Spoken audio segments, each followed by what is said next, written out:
मंच पर उपस्थित हमारे समस्त CI2 के नेतागण और हमारे समस्त दोस्तों को, और मेरी आवाज़ जहां तक पहुंच रही है सारे दुकानदारों को और समस्त इस ग्राम इलाके को, सारे पब्लिक को मेरे क्रांतिकारी इस्तकबाल और लाल सलाम पेश करना चाहता हूं। दोस्तों, सबसे पहले हमारे देश सन 1947 को आज़ाद हो चुका है, लेकिन आज देश की माहौल इस तरीके का पैदा हो चुका है ताकि हर तरफ एक आवाज़ इस तरीके का आ रही है कि हर तबके के लोग आज आज़ादी की मांग कर रहे हैं। किस चीज़ की आज़ादी? जैसे कि आज किसान लोगों ने, उनको फसल की दाम की आज़ादी चाहिए। आज हम वर्कर जो कि कर्मचारी फैक्ट्रियों में काम करते हैं, उन लोगों को आज आत्मसम्मान की ज़रूरत है, उससे आज़ादी चाहिए। और उनको आज मेहनती की, जो उनका मेहनत करते हैं, उस मेहनत का फल उनको चाहिए, उससे आज़ादी चाहिए।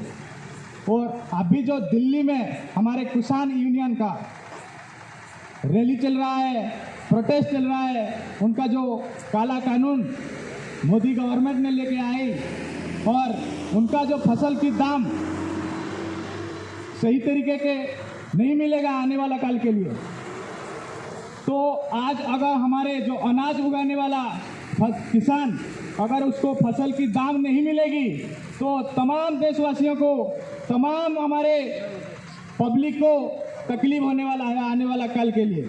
जैसे कि मैं एक एग्जांपल बताता हूँ।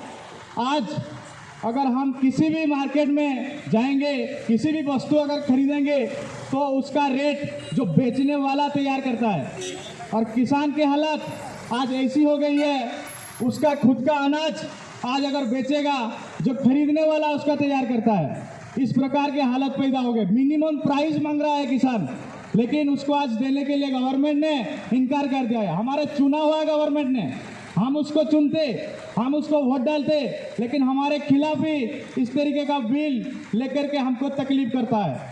आज किसान को तकलीफ कर रहा है और हमारे सारे वर्कर को भी तकलीफ कर रहा है, कर्मचारी को तकलीफ कर रहा है। हर तबके के लोग आज फंसे हुए हैं।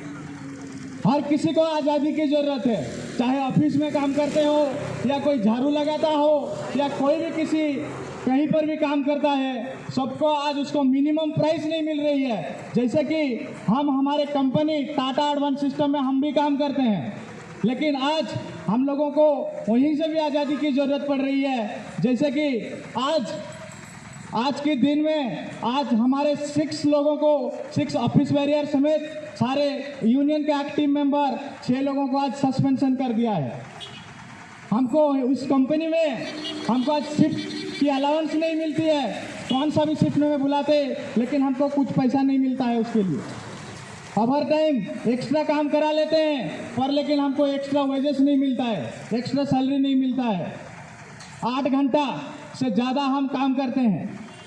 उन्होंने हमको ज़बरदस्ती बुला के रखते हैं, 8 घंटे से ज़्यादा काम करो, अगर 8 घंटे से ज़्यादा काम नहीं करोगे तो तुमको सस्पेंशन कर दिया जाएगा, चार्जशीट दिया जाएगा, टर्मिनेशन कर दिया जाएगा।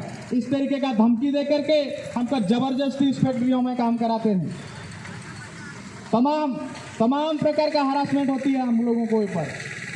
लेकिन इस बात के ऊपर अगर हम बात करने के लिए गए, या हमारे सारे जो भी तकलीफ हो रहा है कंपनी के अंदर, अगर हम बुलंद करने के लिए जो हमारे लोकतंत्र का अधिकार है, उसके ऊपर उसी सिस्टम के साथ अगर हम बुलंद करते हैं हमारे आवाज़ को, तो मैनेजमेंट के द्वारा पुलिस लगा करके, पुलिस के द्वारा हमको बाहर भी हरासमेंट करने दिया जा रहा है। हम लोगों को आज पुलिस परमिशन भी नहीं दिया जाता है ताकि हम हमारे प्रोटेस्ट को जारी रखेंगे करके। पिछले 26 नवंबर में हमारे नेशनल स्ट्राइक के थ्रू हम भी हमारे तकलीफ को रखने के लिए इस स्ट्राइक में भाग लिए थे। उसको चलते हुए आज हमारे 6 लोगों को सस्पेंशन कर दिया है। उन्होंने 1 मंथ के बाद सस्पेंशन का ऑर्डर आज इशू किया है उनके ऊपर। उससे पहले कुछ लोगों को कोरोना टेस्ट कराया करके कुछ 100 आदमी को अलग सा प्लांट में, जो DTA प्लांट में, उन लोगों को बैठाया गया था और तमाम प्रकार का ट्रेनिंग दे करके उनका सारे जो भी है मेंटल हरासमेंट, फिजिकल हरासमेंट किया जाता है। ये बात को लेकर के अगर हम मैनेजमेंट को हमारे चार्टर ऑफ डिमांड में रखा था, क्या चार्टर ऑफ डिमांड के ऊपर मैनेजमेंट बात करेगा? उसके वजह उन्होंने हमारे ऑफिस वेरियर को सस्पेंड कर दिया है, चार्जशीट दे दिया है। तो फिर हमारे देश आज क्या आज़ाद हुआ है? सच में इस तरीके का हमको फील होता है आज कि आज हम गुलाम बनाना चाहता है मैनेजमेंट हम लोगों को। हमारे जो एचआर है धनंजय, हर किसी को कॉल करके, एक आदमी को हमको कॉल करके पूछता है कि जाओ मीटिंग में क्या चलता है, आकर के हमको बताओ। तो उसी प्रकार को जो अगर आकर के वो आदमी को इतना मजबूर कर देते कि उसको अगर वो नहीं बताएगा तो उसको टर्मिनेशन, सस्पेंशन, चार्जशीट देने का धमकी दिया जाता है। तमाम प्रकार का इश्यूज हमारे कंपनी के अंदर हो रहा है। CI2 के जैसे हमारे तमाम सोशल एक्टिविस्ट हमको साथ दे रहे हैं, इसके ऊपर मैं बहुत बहुत धन्यवाद और बहुत बहुत विनम्रता के साथ इनको मैं सलाम पेश करना चाहता हूं, ताकि इन लोगों का जैसे सोशल एक्टिविस्ट की वजह से आज हमारी लड़ाई कायम रखा हुआ है। नहीं तो किसी भी हाल में पुलिस लगा करके इस लड़ाई को ख़त्म करना चाहता है मैनेजमेंट।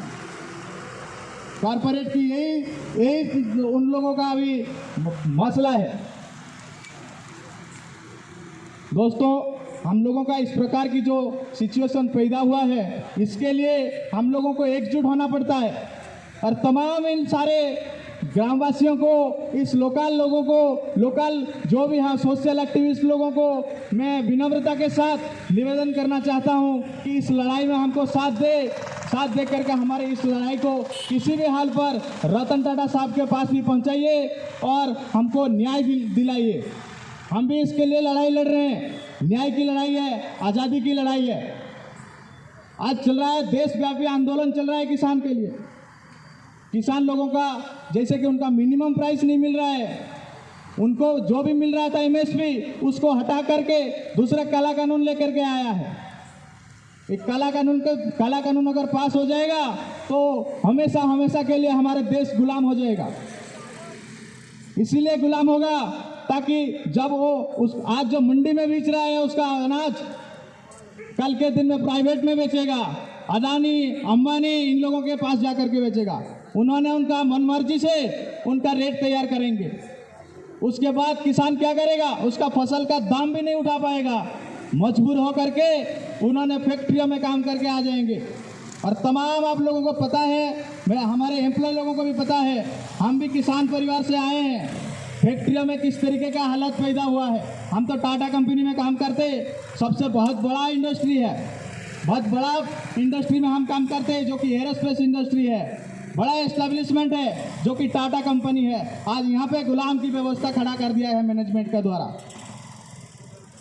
अगर वो हमारे सारे किसान लोग ऐसा उनका अनाज पैदा करने के छोड़ करके अगर आ जाएंगे फैक्ट्री में, तो कैसे फैक्ट्री में तकलीफ होता है हम जानते हैं। ऐसा फिर गुलाम के माहौल पैदा हो जाएगा, हमेशा हमेशा के लिए हमारा देश गुलाम हो जाएगा। इसलिए आज से हम लोगों को समझना पड़ेगा।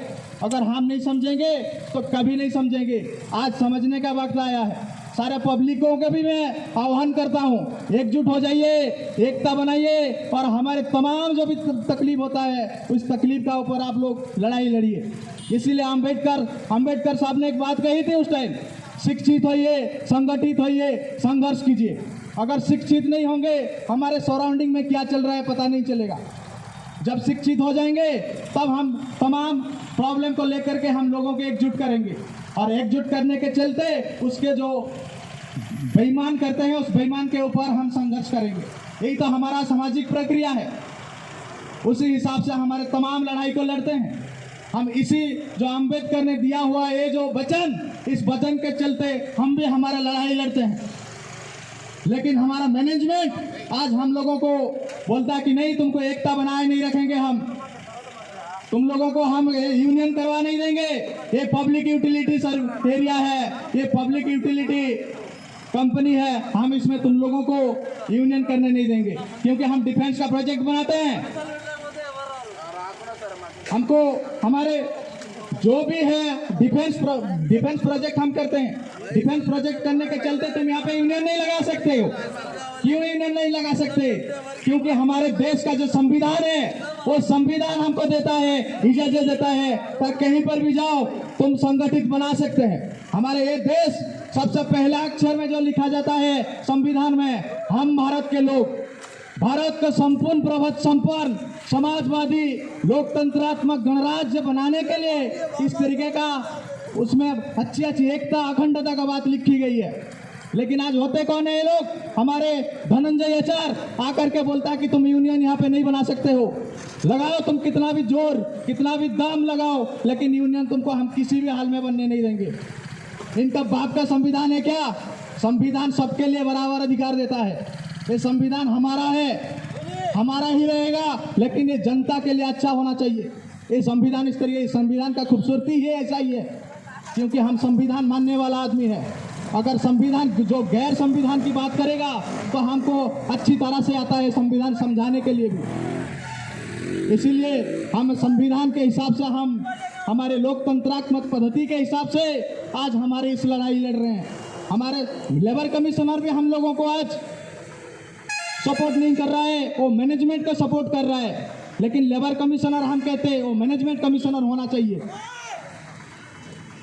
उनके सपोर्ट करते हुए सारे हमारे तमाम जो भी कंप्लेंट देते हैं, कोई भी कंप्लेंट रिसीव नहीं करता है, मैनेजमेंट को सपोर्ट करते रहता है गैर कानूनी के हिसाब से। इसलिए मेरे दोस्तों, इस लड़ाई को हमको कायम रखना होगा। बस इस लड़ाई को लड़ते हुए हमारे आज़ादी को किसी भी हाल में हमको हासिल करना पड़ेगा। तो इसीलिए इन्हीं शब्दों के साथ मेरे बात को खत्म करना चाहता हूँ। इनकलाब जिंदाबाद, हमारी एकता जिंदाबाद। मैं टाटा एडवांस सिस्टम और दिव्य प्रताप सब साथियों को एक बात बोलना चाहती हूँ। आप इससे पहले जो लड़ाई जारी रखे हुए ना, वो लड़ाई आप अकेले लड़े हुए। अभी तो आप आके आज किसान के लिए आप यहाँ पे स्ट्रगल में मौजूद हो रही। कल आपकी कंपनी में जो आप रखे होते ना एक्टिविटी और स्ट्रगल, अगर चाहिए तो 2017 में जैसे स्ट्राइक हुआ ना, वैसे फिर स्ट्राइक हुई है। तो ये टाइम मैं कहना चाहता हूँ, ये पूरा इब्राहिमपट्टनम आपके साथ खड़े हुएगा। ये पूरा इधर तो कम्युनिस्ट पार्टी भी रहेगा, ये भी आपके साथ रहेगा, आप अकेले नहीं रहेगा। ये तो मेरा वादा है, ये बोलने की मैं ये बात बोल रहा हूँ। Thank you.